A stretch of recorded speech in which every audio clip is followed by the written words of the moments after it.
Lineage Series, Book 1, Chapter 6. At Kara's request, Milan rode to her right, with the 4 attendants behind them, and then the cart pulled by the horse which the lone male attendant rode. The 2 guards, glowering at Milan, formed the vanguard and rearguard. Now hours into their ride and far from town, the others enjoyed the views, but Milan held her silence. There was nothing new for her to see in these woods. Milan trudged along beside Kara, irritated that the girl had not taken the first dozen hints that she had no desire to speak with her.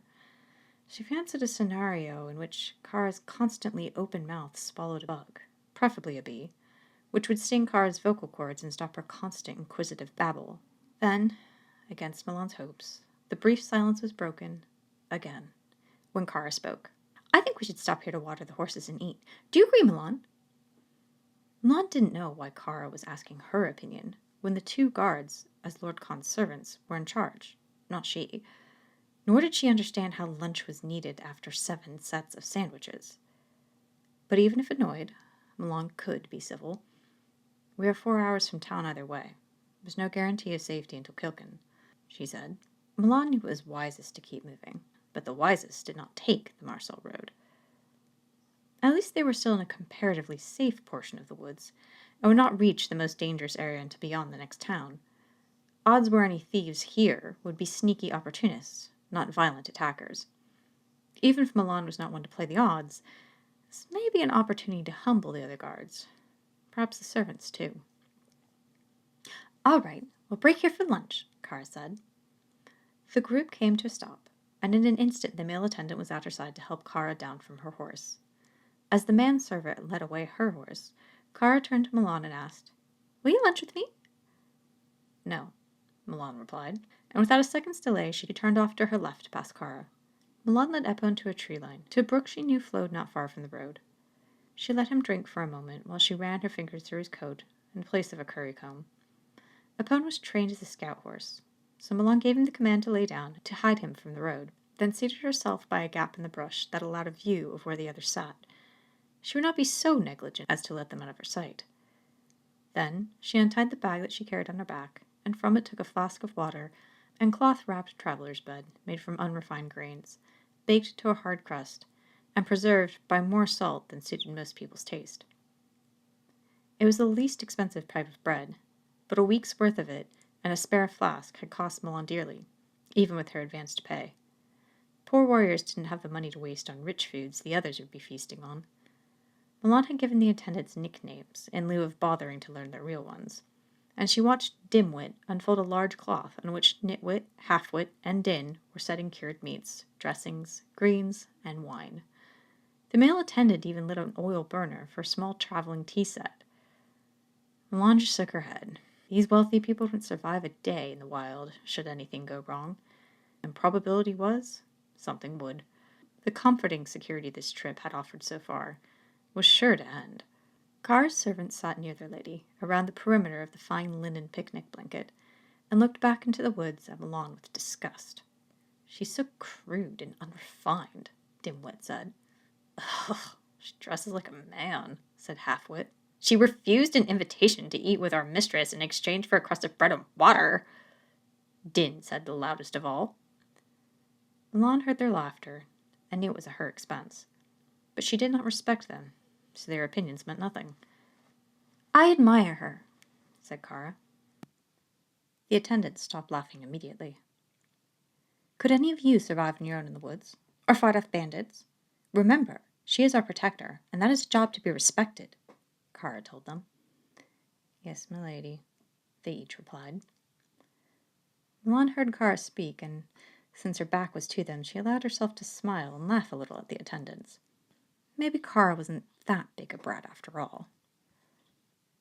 Kara still picked out a dried ham as the servants packed up. Milan had long since finished her lunch, and rested on the bank beside Epon, who nibbled on the grass, when the 2 guards approached. "You come with the title of Darkon and instantly get Our Lady's trust," Alfric said. "But I've not seen you prove yourself. Are the Darkons worthy of public fear?" "I've got 50 marks saying that you can't beat my friend here," Wade said. Milan continued to ignore them by looking at her nails, something she never really did, but made an exception to annoy the two men. "Oh, so you're not even brave enough to accept the challenge," Alfric said. "I say she's just a little girl. She's no more capable of being a guard than taking care of herself." Still, she ignored them. "You knew with your mommy and daddy?" Wade asked. "How did they ever let you out of the house? I bet they even hold your hand when you cross the street," Alfric added as he leaned down almost to her level. Not yet looking at them, Milan asked, "Has anyone ever told you two that you are immature assholes?" "Fight, you coward!" "Terms?" Milan asked, still not looking at them. "First cut."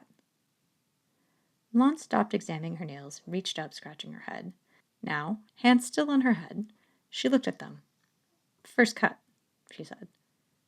They nodded. "Very well." Before they could say another word, Milan grabbed her sword from the sheath on her back and smacked the side of the blade against Alfred's face. With only a light blow, the low ridge made a small cut, just deep enough to draw blood, but not seriously injured. Milan turned the sword to its sheath before Alfred even screamed. Milan didn't look at them.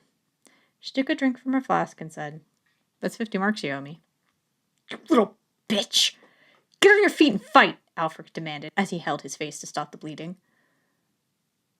Milan had every intent of ignoring them further, but then came an interruption that could not be ignored. An arrow lodged itself in Wade's back, piercing his upper lung near his heart, and blood foamed at his lips. As Milan had predicted, he was the first to die. Alfric's horrified scream blended with the shrieks from the road as two thieves attacked. With sword drawn and a loud battle cry, Alfric ran toward the group in the direction of the arrow, like some legendary hero. Milan, on the other hand, turned an eye toward the road to first establish a few facts. Despite her initial cry, Kara stood frozen and silent, clueless, in action, while her handmaids merely screamed. Having dispatched the male attendant, two thieves knew the easily transportable contents of the wagon were worth more than loud hostages. As long as the handmaids presented no resistance, they would come to no harm, until the other spoils were secured at least.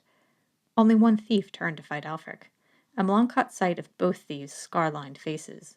Doubting any of the handmaids would muster the courage to put themselves in danger, Milan bent down and grabbed the arrow firmly at its base, then in a rocking motion, pulled it from Wade's back. It was the simplest of arrows, with a shard of stone for the head that had no barbs to hold it in the wound. From this, Milan knew her opponent was a bandit with no money, who quickly made his own expendable weapons by hand. Milan swung her bag onto her back. She commanded opponent to stand, and then jumped on him, turned him around, and rode toward the group. She arrived to see Alfric dispatched by the thief. Then, with a little kick, Epone cantered off. After finishing Alfric, the thief thought his opposition removed, and saw no reason to rush off with luggage alone. He turned toward Kara, who reflexively swatted at the thief as he grabbed her. Then, upon hearing a horse, the thief turned and put his head where Milan needed it to dispatch him with the arrow in hand as she galloped past. He dropped dead in front of Kara, who let out a shriek of horror. The second thief had seen Milan coming, grabbed what gold he could, jumped on the nearest horse, and began to ride off. Milan went after him. As a superior rider, Milan gained quickly, and the thief began to plead for mercy. But Milan would give no quarter to these two. "Please!" he cried, going so far as to throw the sack of gold back at her.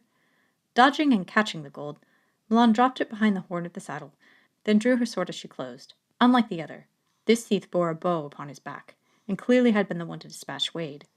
With a swing of her arm as she rode past, she took the thief's head clean off. The horse with the headless rider slowed to a stop, and Milan calmed the horse so she could come close.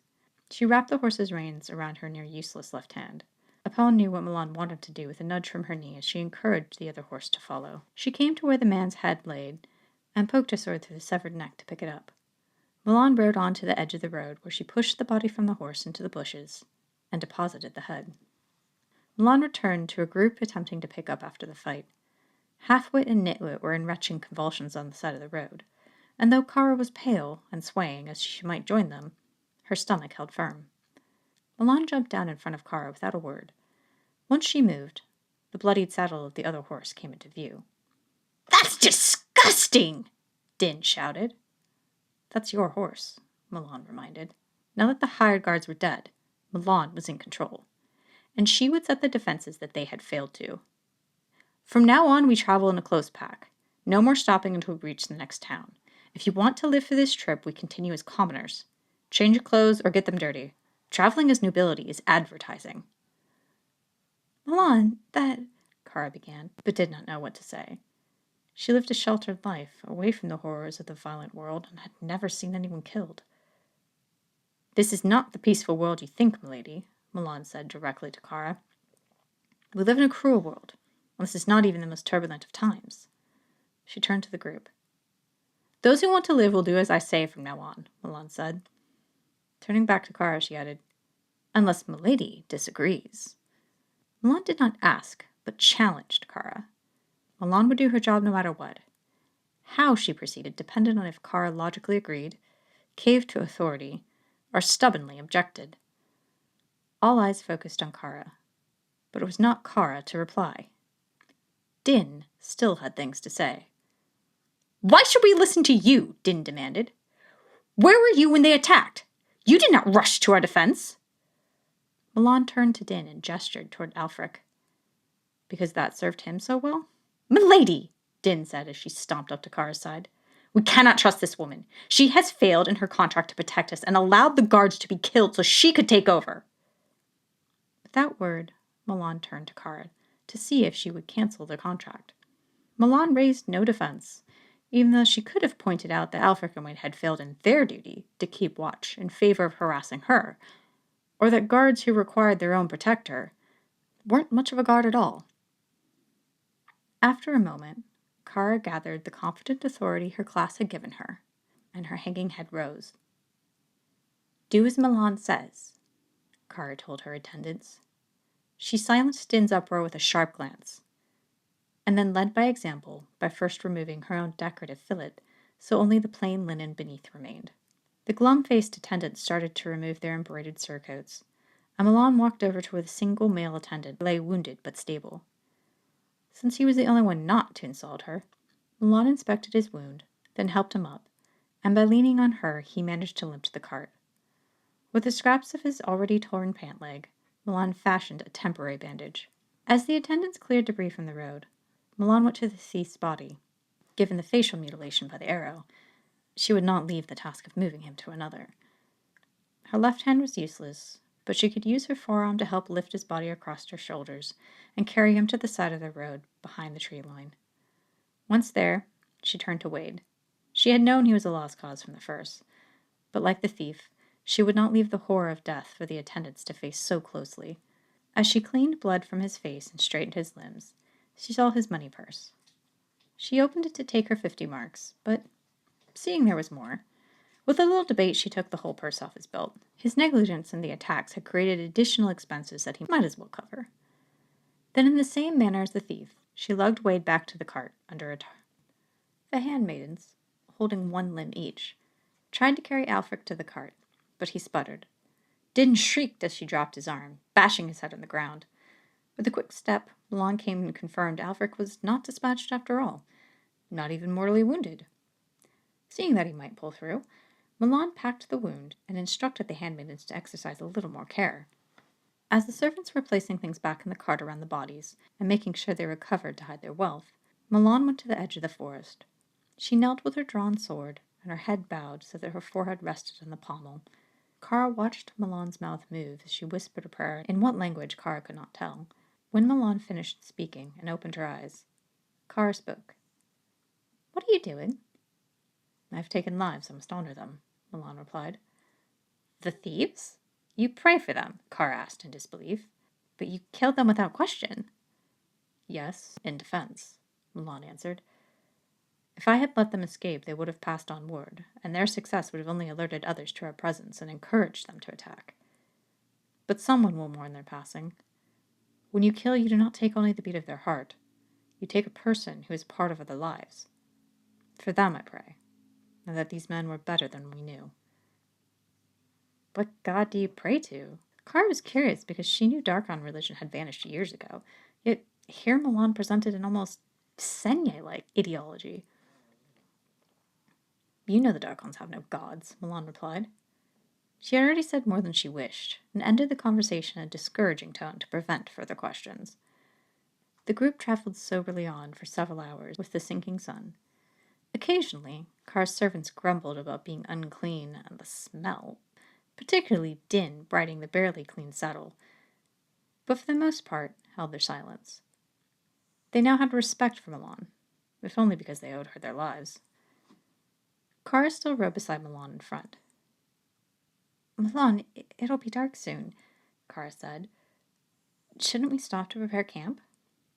Milan merely turned and looked at her, surprised that the girl should wish to spend the night in the woods after the attack. Seeing Carr needed more explanation than a raised brow, she added, I have been a guard through these woods many times. We have always been confronted. But I thought the presence of a Darkon intimidated most thieves, Carr wondered aloud.